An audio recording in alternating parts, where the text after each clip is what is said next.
人咧最重要就係活在當下。喺我咧做咗算命，即係20幾就嚟30年，係咪都過1/4個世紀？好多朋友都會問我，師傅，究竟我哋命底緊要啊，大運緊要啊，定係流年緊要呢？咁師傅咧今日就教曉你哋呢一樣嘢。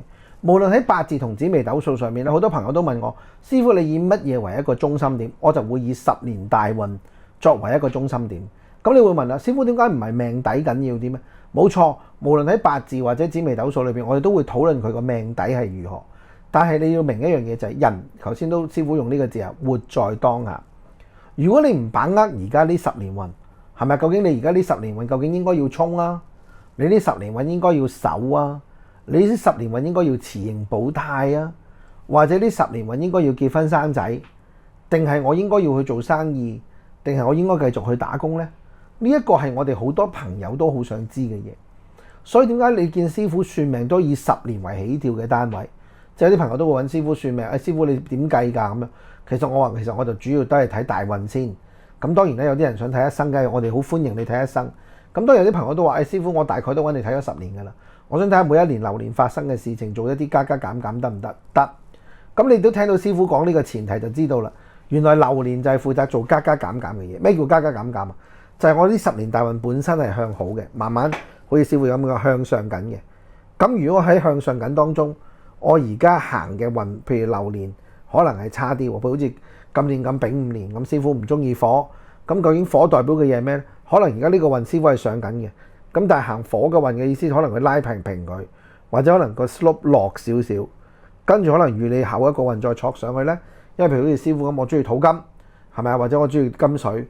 咁你有戊申己酉係咪？咁主要過埋個丁未之後，慢慢我哋就會抽上去啦。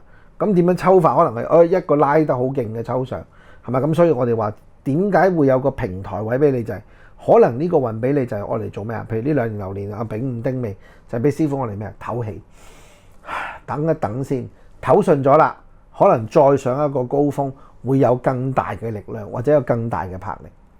所以有時有啲朋友都會問師傅，如果俾你算，仍然以咩作為一個單位？以10年運作為一個單位，你人生最大嘅規劃一定喺你嗰10年運度揸緊佢。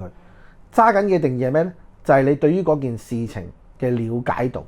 嗱，我哋有時會問何謂了解度？就係譬如頭先講應該結婚、應該生仔、應該要闖事業，係咪？應該你今年啲10年運衰喎，衰都好，持盈保泰。咁有啲人都會問師傅，如果10年運係衰運咁點啊？我唔係咪唔做嘢喺度等死啊？唔係，進修。包括我哋學下玄學命理又得，係咪？真係讀下一個語文能力嘅嘢，或者讀一個語言，好似師傅咁。我而家都講，師傅而家成日都話我呢幾年係嘛，即係想去泰國係嘛，即係去了解下當地嘅一啲文化。我都有嘥時間真係學下泰文嘅，即係真係跟老師學啊，1對1咁樣學，有教我都即係識少少溝通咧。你唔係話好叻啦，當然係咪？起碼識講咗先。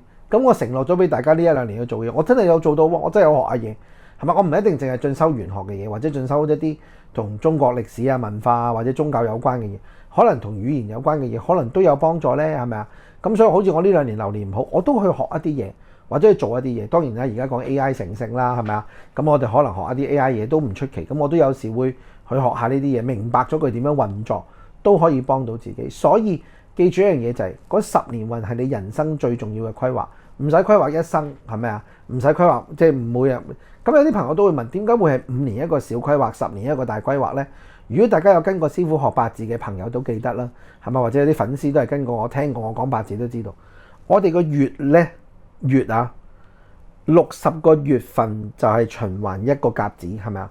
假設我而家係甲申月，係咪？即係可能我哋7月嘅時候，即係呢啲片可能上嘅時間，可能係新月，可能係乜嘢一個新月啦，即係唔好理佢咩新月，可能甲申月咁樣計啦。但係即係師傅打個比方。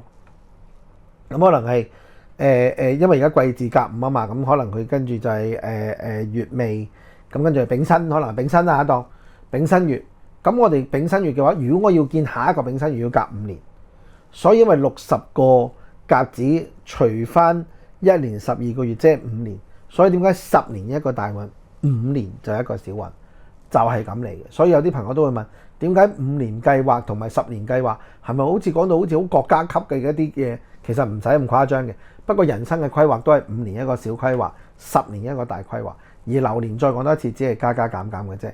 而你個底盤條命嘅高低係咪啊？即係高級數、低級數，或者條命有咩特質嘅話，就係睇翻你底盤嘅命盤啦。